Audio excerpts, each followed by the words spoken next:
Hello. Kini siya nga video, 2022 pa. Pero naisipan ako nga, ay, ako na lang ni i-upload sa Facebook. Kay ang ako ang video ani sa YouTube, wala kaayo viewers. Luya jud ako, uy. Cebu Pacific ang among gisakyanan na lipay kaayo mi. Kay ang last nga nagbakasyon ming duha, nagsakay mig airplane, 7 years old pa siya. Kadtong nagbakasyon mig Manila. Mao ni akong regalo sa iya sa graduation niya sa college. Pag abot na mo sa airport, ayon, video dayon me og nagpicture parating mga kiata. Unya karon kay ang taxi nila, mahal kaayo, 675 ang ipangayo sa mua. Mao to nasakay na lang mi og bus padulong sa SM Cebu.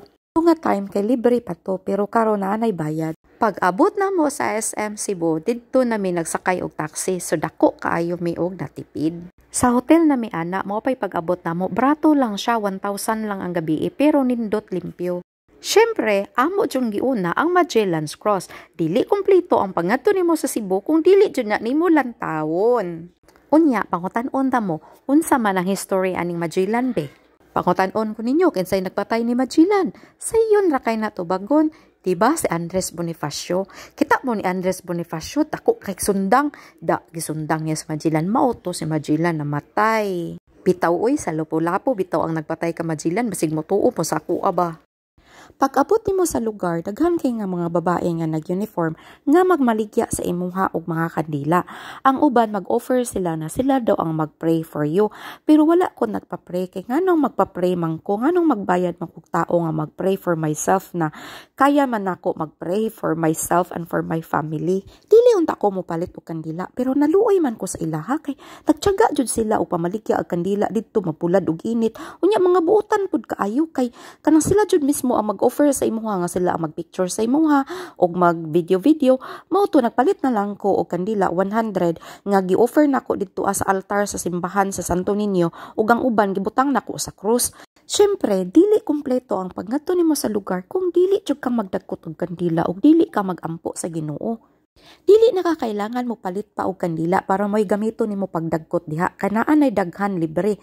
Naa sa sulod sa boxes. Mga gagmay nga kandila nga mao imong gamiton pagdagkot. Pero naay nakabutang didto donation. So mag-donate ka og kwarta. Ikaw na bahala kung pila ang imuhang ihulog nga kwarta. Pero kung gusto jud ka mo palit og kandila, pwede pod nga mao imuhang gamiton diha. Daghan jud kayog mga tao nga nagabaligya og kandila sa lugar. Ikaw na bahala kung mupalit pa ka o dili, pero kami wala namin nagpalit kay naa na may libre, so nag-donate na lang ko og kwarta.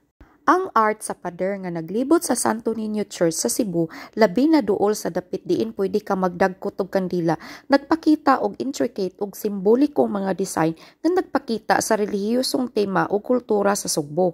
Ang pader naglangkob sa mga detalyado mga carvings ug mural nga nagsaysay sa mga importante nga kabanata sa Kristyanismo ug sa kasaysayan sa Sugbo. Usa sa mga makita sa art mao ang mga imahe sa mga santos, mga biblikal na eksena ug mga motibo nga nagrepresentar sa pagtuo sa mga deboto.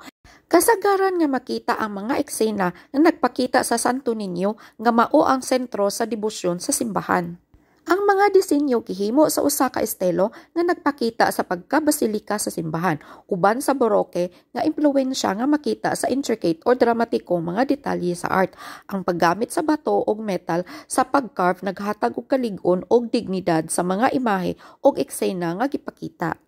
Ang dabit nga diin magpalong sa kandila usa ka importanteng bahin sa simbahan kay kini nagrepresentar sa mga pangamuyo ug mga pag-ampo sa mga deboto. Ang mga pader nga naglibot niini uban sa ilang artistic nga mga dekorasyon naghatag og saksi sa dakong pagtuo ug debosyon sa mga Sugbuanon ug sa mga bisita nga muanha sa simbahan.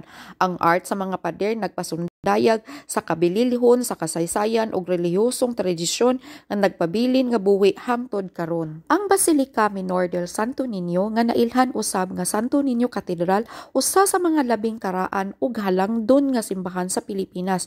Kini nahimutang sa dakbayan sa Sugbo ug nagtipig sa imahe sa Santo Niño nga giisip nga labing karaan nga relic sa Kristyanismo sa nasod. Ang kasaysayan sa Basilica nagsugod ni adtong Abril 28, 1565 sa dihang ang mga Espanyol nga gipanguluhan ni Miguel Lopez de Legazpi, usa ka conquistador, midunggo sa Sugbo sa diha nga ang ilang mga sundalo nagpadayon sa pagsunog sa dakbayan. Nakit-an nila ang usa ka gamay nga kahon nga wala maunsa bisan pa sa kalayo. Sa sulod sa maong kahon, ilang nakaplagan ang usa ka imahe sa Santo Niño nga gikonsiderar nga usa ka milagro. Kini nga imahe giingon nga mao ang gihatag ni Ferdinand Magellan ngadto kay Reyna Juana, asawa ni Raja Humabon sa panahon sa pagbinunyag sa Sugbo ni adtong 1521. Pagkahuman sa pagdiskubre sa imahen, si Legazpi og ang iyang mga sundalo nagpabarog og simbahan sa maong dapit aron mahaus ang mahal na relic. Kini nga simbahan mao ang unang gitukod nga simbahan sa Pilipinas nga nagmarka sa pagsugod sa Kristyanismo sa nasod. Ang orihinal nga simbahan hinimo sa mga magaan nga materyales sama sa kahoy ug nipa, apan kini guba sa sunog pipila ka mga tuig human matukod. Ang simbahan gi-reconstruct gamit ang bato ni adtong 1605 sa mga Augustinian friars nga mao ang nagdumala sa pagpadagan sa simbahan ug sa imahen sa Santo Niño. Ang presenteng simbahan nga atong makita karon kay gitukod ni adtong 1735 nga usa na ka mahinumdanong tinukod nga gisubay sa Baroque nga arkitektura nga adunay mga intricate nga design ug dekorasyon. Ang Basilica Minor del Santo Niño dili lamang usa ka reliyosong simbahan apan usa-usab ka importante nga destinasyon sa mga pilgrim. Kada tuig ang kapistahan sa Santo Niño nga gitawag og sinulog giselebrate sa Sugbo o ginadagkutan sa mga deboto gikan sa laing-laing dapit sa nasod ug kalibutan. Kini nga pista nagsaulog sa milagrosong imahen ug sa dakong papel niini sa kasaysayan sa Kristyanismo sa Pilipinas. Sa pagkakaron ang Basilica Minor del Santo Niño nagpabilin nga usa ka dapit diin ang mga tao nagtapok aron magampo, magpasalamat ug magpahinumdom sa kahinungdanon sa pagtuo sa kultura sa Sugboanon. Daghang salamat sa pag-watch ani nga video ug hinaot pa unta nga daghan mong nakatunan sa kasaysayan sa Cebu ug hinaot pud unta nga inyo hakong i-follow diri sa Facebook para daghan pa kaayo mo og ma-watch na mga nindot nga video.